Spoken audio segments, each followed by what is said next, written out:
Hi hello అండి. ఇప్పుడైతే మేమైతే కర్నూలు స్టైల్లో కోడి కారం అయితే చేస్తున్నాము. ఇదిగోండి ఇక్కడ మా అన్నయ్య అయితే చేస్తున్నారు.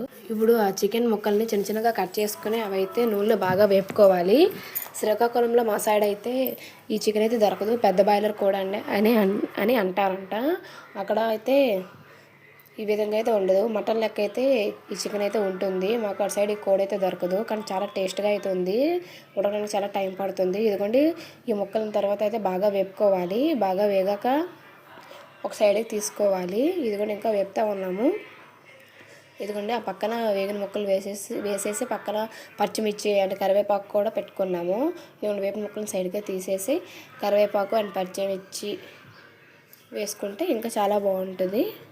ఇదిగోండి లాస్ట్కి ఈ విధంగా అయితే వచ్చింది కోడి కూర కారం అనమాట. కర్నూలు స్టైల్ ఈ విధంగా ఉంటుంది. ఈ విధంగా అయితే ఉంటుంది. ఇదిగోండి కొద్దిగా కారం కూడా వేసుకోవాలి, సాల్ట్ కూడా వేసుకోవాలి. నెక్స్ట్ నిమ్మరసం కూడా పిండుకోవాలంట. ప్రెజెంట్ నిమ్మకాయలు అయితే లేవండి. కోడి కారం అయితే ఈ విధంగా ఉంటుంది. Please like, share and subscribe.